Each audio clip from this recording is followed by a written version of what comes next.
Charles Manson was born in Cincinnati, Ohio in 1934, and his mother was only 16. He spent much of his childhood in juvenile reformatories and early adulthood in prison. Manson's childhood was rather corrupt. They were lower class, mother was not all sane.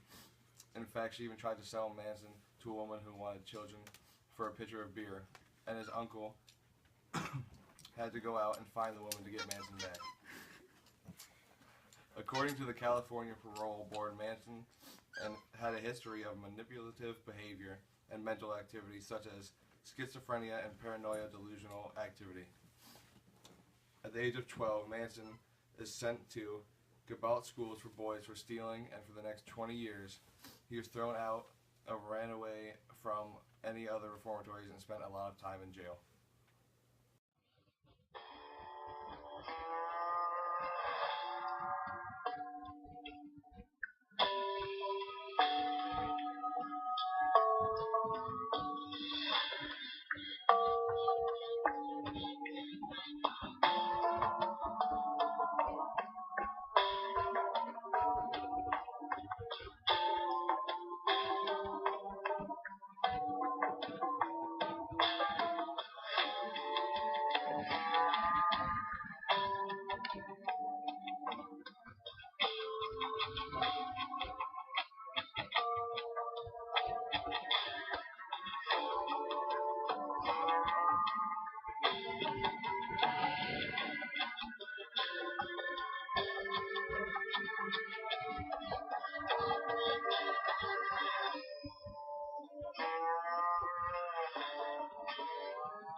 On the evening of August 8, 1969, Sharon, awaiting the return from Europe of her husband and father of their child, Roman Polanski, would decline an invitation to a small celebratory dinner party, deciding instead to go for a quick meal at her favorite restaurant, El Coyote, with her friends Jay Sebring, Rotek Frykowski, and Abigail Folger. The group would then return to her home at CeeLo Drive at about 10:30 p.m. The next morning, upon arrival for house cleaning duties, the maid would find a terrifying sight. Dead bodies strewn about the house and the grounds in a bloody mess. Apparently, sometime during the night, after dropping acid, 4 of Charles Manson's followers, Charles Tex Watson, Susan Atkins, Patricia Krenwinkel, and Linda Casabin, would drive out to Sharon's estate, scale the embankment to bypass the locked security gate, climb the telephone pole to cut the phone lines, and head down the dimly lit driveway towards the house.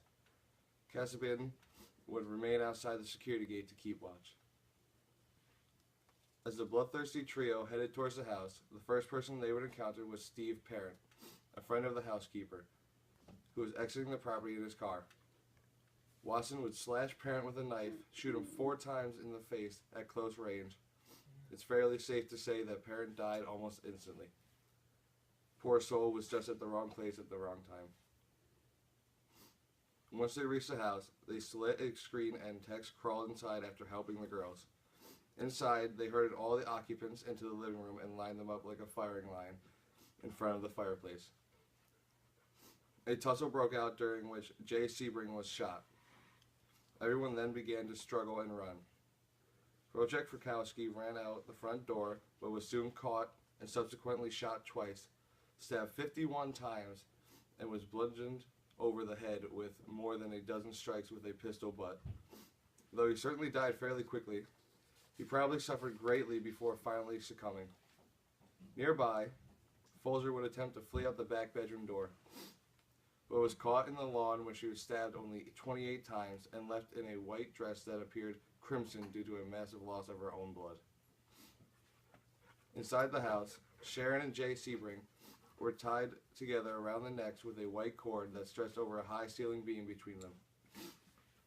Sebring had been shot in the face and was stabbed 7 times. Sharon was stabbed 16 times in the back and chest. As Sharon was being stabbed, she reportedly begged the murderers to spare the life of her unborn child. But her pleas were met only with the cold, collused hatred as Atkins was screamed back to her, "I don't care about you or your baby." Such nice people. Scrawled in Sharon's blood on the outside of the front door was the word pig, an obvious reference to the white establishment that Charles Manson clearly thought was represented by Sharon Tate. Alone in the caretaker's quarters, separate from the main house, was William Garrison, the caretaker of the estate, who not only failed to hear the screams, but of the loud music blaring on his stereo. He was also spared the carnage of that night. Garrison was initially arrested for questioning, but was later released.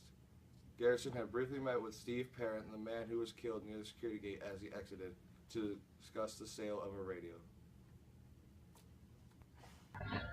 Apparently the Manson family was not done making their statements since the establishment had not gone into chaos. The very next night, August 10th, Charles Manson himself, accompanied by Watson, Kringwinkle, and Leslie Van Houten, would go to the home of Leno and Rosemary LaBianca to tie them up. Before leaving the house, Manson ordered the others to make a scene before they left. Leno was found with 12 knife wounds and 14 additional wounds caused by a large dinner fork. The word "war" was then carved into his flesh with a knife. When police arrived, the fork was found still protruding from his throat. Rosemary was found in her bedroom with a bloody pillowcase pulled over her head and a lamp cord tied around her throat. She was stabbed a total of 41 times in the area of her back and butt. As the night before, messages were left at the scene. The words "Rise" and "Death to Pigs" were written in the blood on the walls, and "Helter Skelter" was written on the fridge.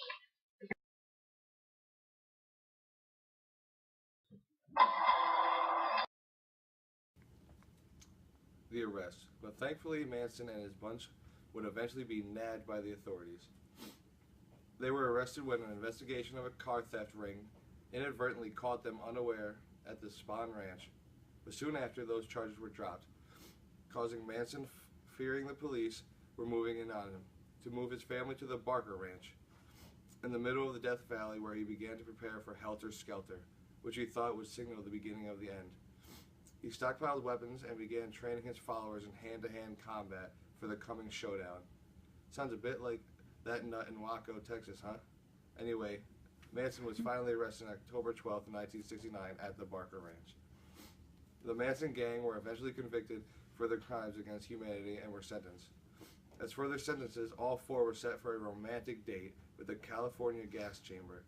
But on February 18, 1972, the California State Supreme Court, in a bit of a final irony, abolished the death penalty as it deemed this type of punishment to be too cruel and unusual. As a result, Charles Manson, Patricia Kringwinkle, Charles Tex Watson, Leslie Van Houten, and Susan Atkins were spared the same fate that they wreaked upon their victims. The murders are still rotting in jail to this day, with Manson spending his time slurping soup and building tin birdhouses at Corcoran State Prison just north of Los Angeles. Although he still remains eligible for parole, he was just recently, in 2007, denied parole for the 11th trial time.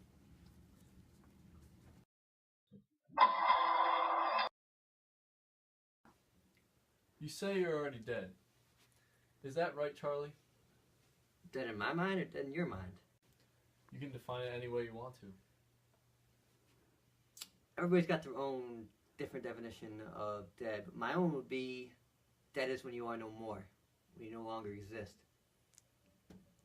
So, Charlie, how long do you think you've been dead? Precisely, do you think you've been dead for about 2,000 years?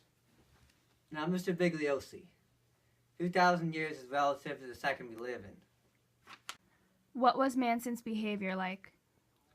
It was a lot of fun at first. We would always do a lot of trips at LSD, but as time passed, he always had to be in full control.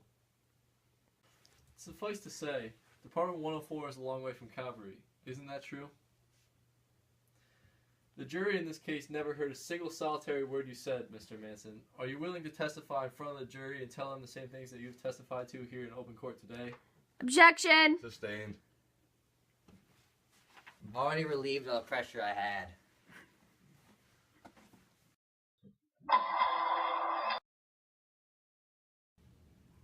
What was your conviction? I was convicted of 7 counts of first-degree murder and 1 count of conspiracy to commit murder on October 1st, 1971. But in 1973, my death sentence was commuted to life in prison. Your last parole date was in 2011, and that was the 16th time. When is your next parole date? I will be considered for another parole date in 2016. What was your position in the Manson murders? I was Manson's right-hand man. He ordered me to do a lot of the dirty work. I was in charge of the Tate murders.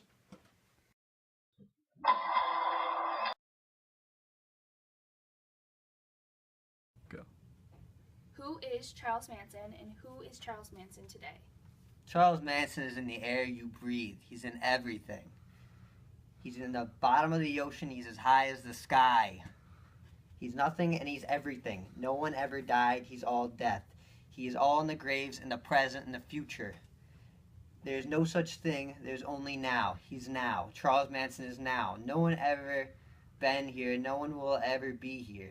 There's no one here at all. There's only reflections of the stars that are in eternity forever. God, love, truth.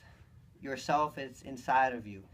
It's inside of everyone. If you don't let God live on earth, there will be no life on earth.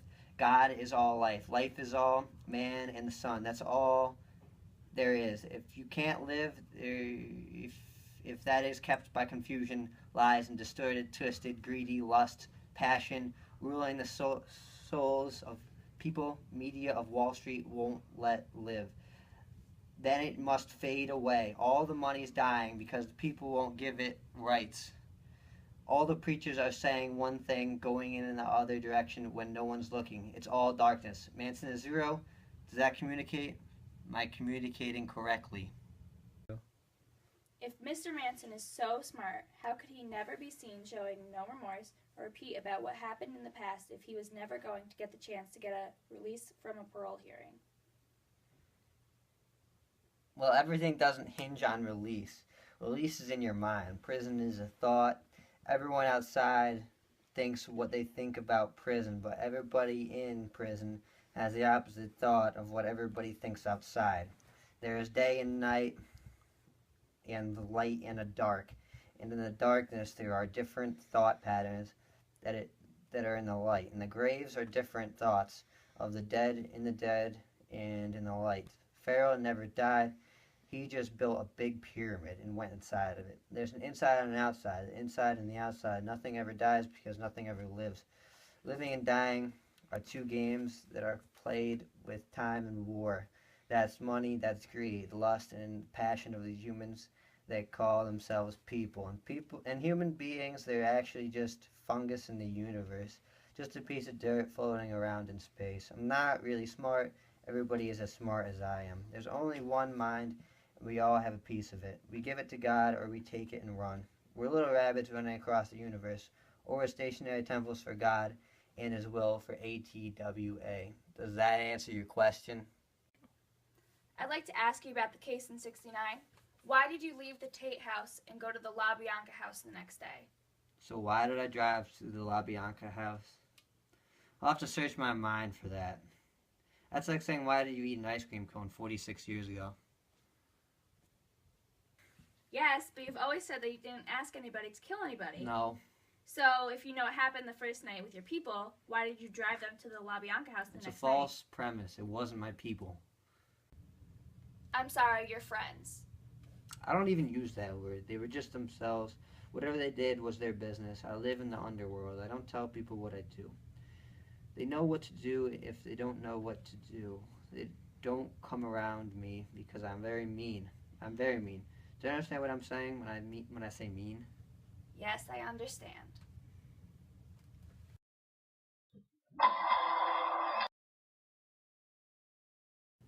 Before the murders, no one associated hippies with violence and murder, just drugs, peace, free love, etc.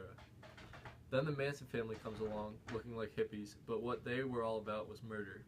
That was their religion, their credo. That shocked a lot of people and definitely hurt the counterculture movement. At times during the trials, the defendants tried to taunt me, jumping up and singing or grabbing at my papers. The trial went on for so long that a defense lawyer even disappeared and was found dead in the woods. Eventually, Manson was finally convicted and sentenced to death.